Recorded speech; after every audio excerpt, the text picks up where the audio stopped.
Всем привет! Вы на канале Жука-Рама FPV Vlog. Я Михаил. И это Pava Pico. А вот это Pava 20. И некоторые из вас сейчас, наверное, подумают: ё-моё, опять этот чувак со своими вупами бета FPV ему выслала на халяву кучу оборудования, и вот он их давай сейчас впаривать нам будет. Нет, на самом деле это не так. Данный вуп мне дали для настройки. И плюс еще кое-какое оборудование, а именно очки DJI Goggles 2 и цифровой юнит DJI O3, который я уже сюда поставил. Сейчас мы будем все это дело тестировать, смотреть, как я все это дело монтировал. Так что, кому интересно, мы начинаем. Комплектация Pava 20 в принципе отличается от комплектации Pava Pico. И давайте сейчас откроем коробку и посмотрим, что же туда положила бета FPV. В коробке мы видим запасные пропеллеры, хаб для подключения полетного контроллера к компьютеру. Следующий пакетик — это X-образная пластина для крепежа цифрового модуля, также винтики, гаечки, силиконовые проставки, и я вот здесь вот вижу две антенны дипольки. Также у нас имеется вот такая светодиодная лента, и сразу у меня возникает куча вопросов по данной ленте, а точнее по тому, как она будет крепиться на раме, потому что вот такой вот вариант ленты, который крепится с помощью двухстороннего скотча на внешние дакты, да, ребят, на самом деле, вот сколько я не видал таких вариантов, все это дело нифига не держится и со временем начинает отлипать. И приходится применять какие-то другие, в общем, варианты типа клея или, в общем-то, типа клея. Больше я вариантов не знаю. Так, дальше у нас кронштейн для крепежа цифрового модуля и курсовой камеры. Он здесь один. И мне кажется, он выглядит немножечко помассивнее. То есть пластмассы здесь побольше. Если вот мы возьмем и сравним Пика, да, здесь, естественно, он меньше. Вот, ну, во-первых, он длиннее, и, во-вторых, как бы здесь, да, масса пластмассы здесь больше. Ну и, соответственно, сам ВУП. ВУП у нас представляет собой раму карбоновую с прикрученными дактами с обратной стороны, вот так вот дакты. На карбоновой раме у нас крепится полетный контроллер.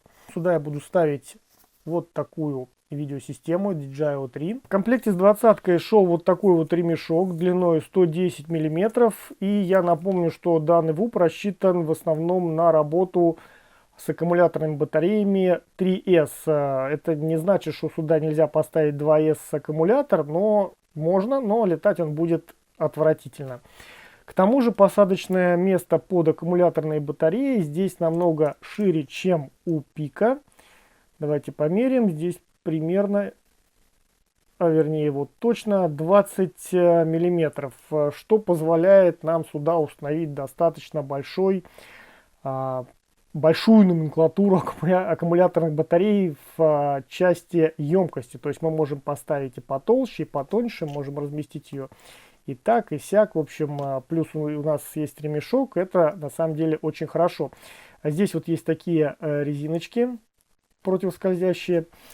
На Пика мне пришлось ставить, вот колхозить, скажем так, ставить вот такой вот стрейп, ремешок кустарный. И вот здесь вот обрезать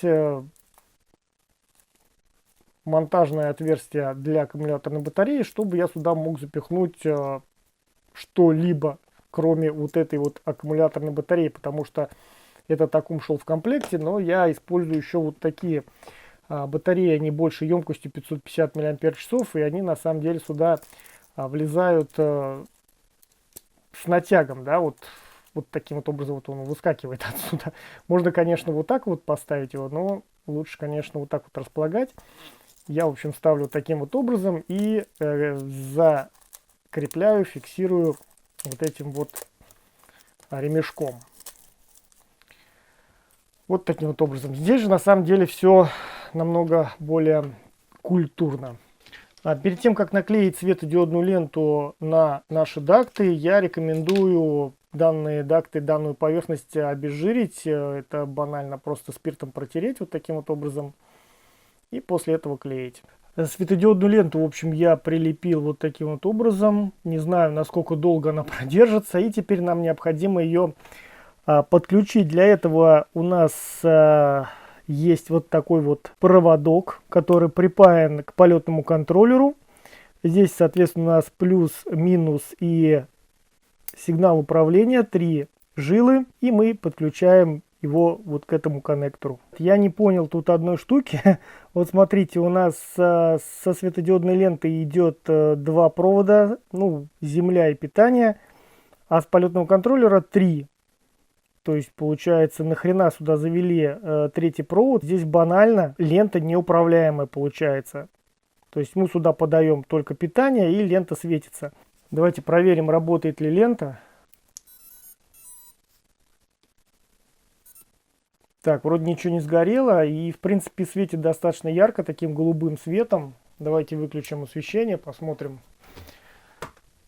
Вот это вот тоже выключим. Да, прикольно, кстати. Яркая достаточно лента, и ВУП такой вокруг себя мистический свет создает. В общем, прикольно полетать бы на нем вот в ночное время, где-нибудь по участку, и поудивлять народ. В общем, меня просили еще загерметить полетник, поэтому сейчас мы будем снимать полетный контроллер и герметить его вот таким вот клеем B7000. На самом деле классная штука, и, в общем, от многих вещей он спасал, не только от воды, но и вот был у меня случай, когда коптер, в общем-то, сгорел от короткого замыкания, а B7000 спас полетник. Сгорел там в первую очередь, естественно, регулятор, но полетник оказался жив. Я рекомендую наносить защитный слой на поверхность платы, контактной площадки и ножки микросхем, но не на сами микросхемы. Это в дальнейшем нам поможет избежать таких косяков, как полностью залитый барометр, который в дальнейшем может начать работать некорректно. Также не стоит герметить кнопки и контактные ножки разъемов.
А сейчас давайте посмотрим на эти два замечательных ВУПа и попробуем найти некоторые отличия. Ну, самое первое и очевидное — это размер. 20-ка у нас является 2-дюймовым ВУПом и отличается от пика приблизительно на 10 мм. Если у ПАВа 20 база 90 мм, это расстояние между центрами моторов, то у ПАВа пика где-то приблизительно 81 мм. Следующее отличие — это моторы. Здесь у нас стоят на ПАВа пика моторы размером 11.02 и 14 тысяч кВ. А здесь у нас стоят немножечко другие, 11.03, и обороты у нас уже как бы поменьше, 8500 кВ. А здесь у нас стоят двушечки пропеллеры от Gemfon 2015, да, вроде так оно есть. Здесь у нас стоят трешки 45 миллиметров. Во всем остальном, если не считать цифровые модули, данные ВУПы в принципе идентичны. Материал дактов, из которых они изготовлены, абсолютно одинаковый. Этот PA12, о нем я уже говорил в предыдущем видео. Полетный контроллер здесь используется F4 под 2 или 3 с батареи с интегрированным регулятором на 20 ампер и интегрированным приемником ELRS в данном случае. Комплектация может быть еще и TBS Crossfire, но в данном случае у меня два ВУПа ELRS.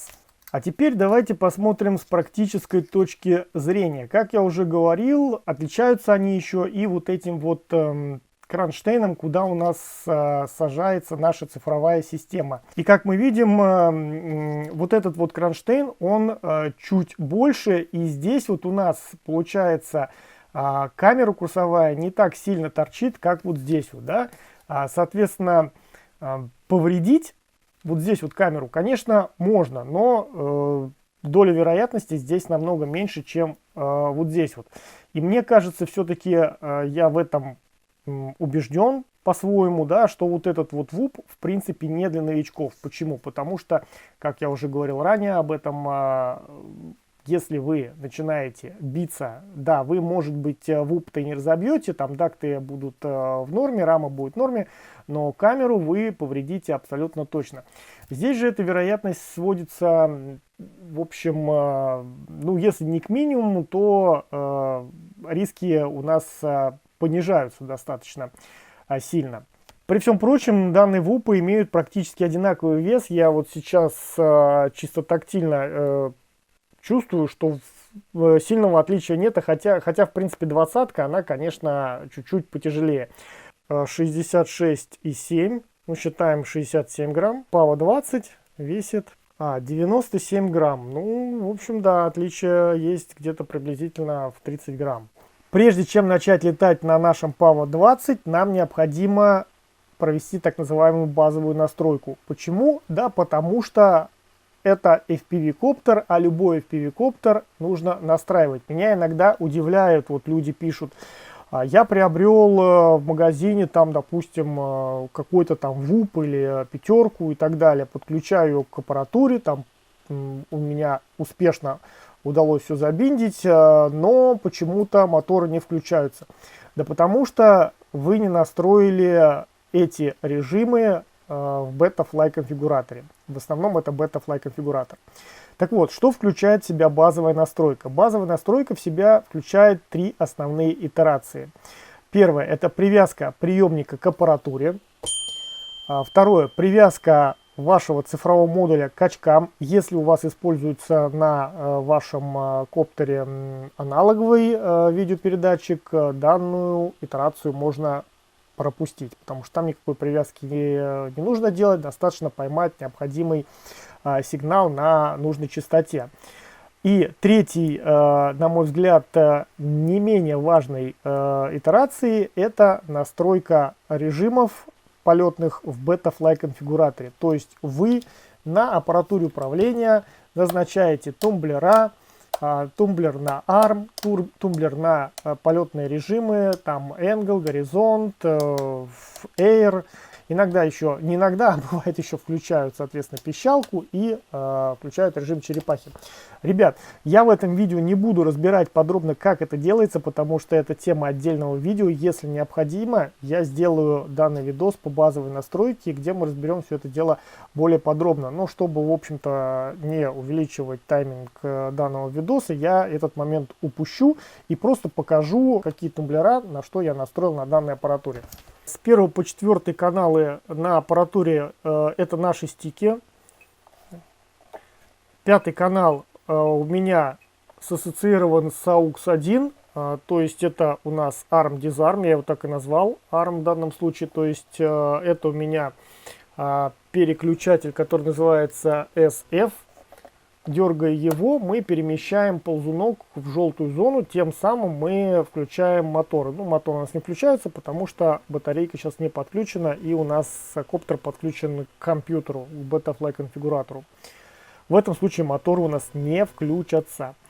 Далее идет 6 канал на аппаратуре управления, у меня заведен на 2 AUX.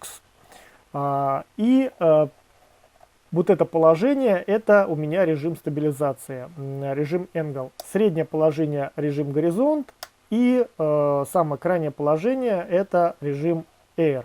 Дальше мы идем, что у нас настроен режим бипер. Его я вывел вот на этот выключатель. То есть в данном случае это у меня 7 канал. Вот он так и называется, бипер, я его обозвал. Здесь вот есть лейбл. Соответственно, в желтой зоне пищим, в серой зоне не пищим. Дальше перемещаемся ниже. Дальше бета и FPV нам настроили Flip Over After Crash. Это если у вас коптер вот таким вот образом перевернулся, мы можем, переведя его в данный режим, перевернуть его, соответственно, в необходимую нам позицию для того, чтобы лететь дальше. Вот этот тумблер у меня активирует режим черепахи. Ну и последний мод, это User мод. Он у меня включен на первый AUX и активируется одновременно с кнопкой ARM. Он включает у нас наши леды. Можно сделать вот таким вот образом, то есть как только у нас моторы заармились, у нас загораются светодиоды и мы полетели. Мне кажется, это, в общем-то, удобно. Но на самом деле это можно перенастроить на какой-то другой тумблер.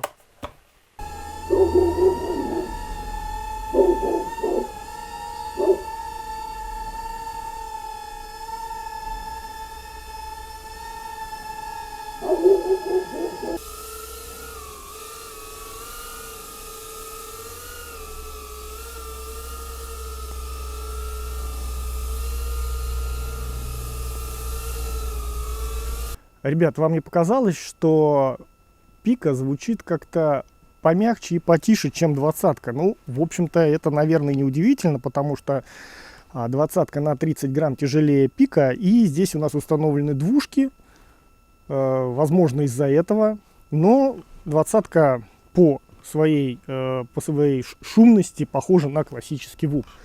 Что-то внезапно пошел снег, а нужно еще и полетать. Ну, сейчас будем мы летать на PAVA 20. Посмотрим, как он себя поведет при такой экстремальной погоде. Полетели. Значит, сейчас я летаю в Акро. У меня стоит батарейка 3S. Ну, с Богом.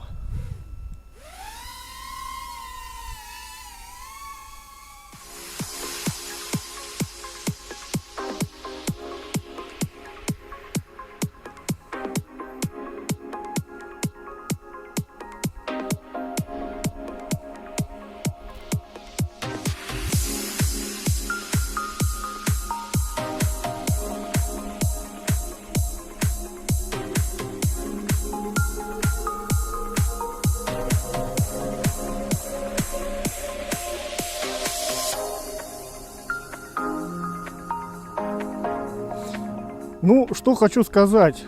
Снега навалило в этом году до хрена, в общем. А еще и не Новый год. Летает ВУП очень мягко, так же, как и пика, двадцатка, в общем, идет ровно. И по своим настройкам она все меня удовлетворяет. Так, батареечка начинает садиться. Сейчас, конечно, тест батарейки смысла делать вообще нет никакого, потому что зима и холодно. Давайте еще один круг, наверное. Хотя, я думаю, тут еще может быть и батарейка не совсем свежая. Не, давайте возвращаться все-таки. ВУП не мой, поэтому уронить снег мне его не очень хотелось бы.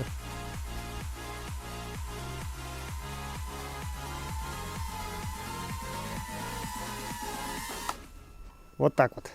Отлетали относительно, скажем так, без проблем. Если помните, у меня залачен полетник, но О3 я не лачил. Сейчас мы, наверное, поставим 2С аккумулятор и посмотрим, как он будет летать на 2С. Но, в общем-то, ничего такого из ряда вон выходящего, какого-то чуда я не жду.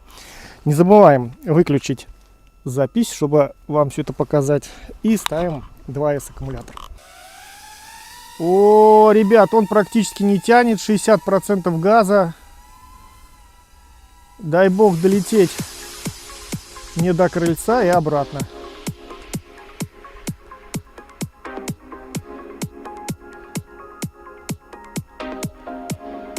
Да, на 2С летать в принципе можно, но вообще никакого удовольствия.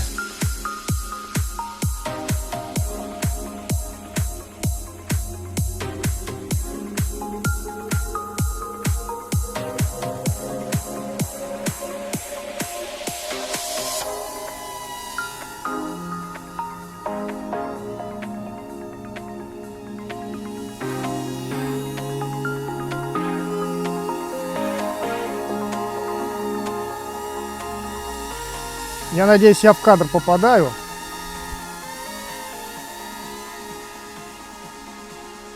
Так, все, садимся, потому что аккумулятор уже сдыхает.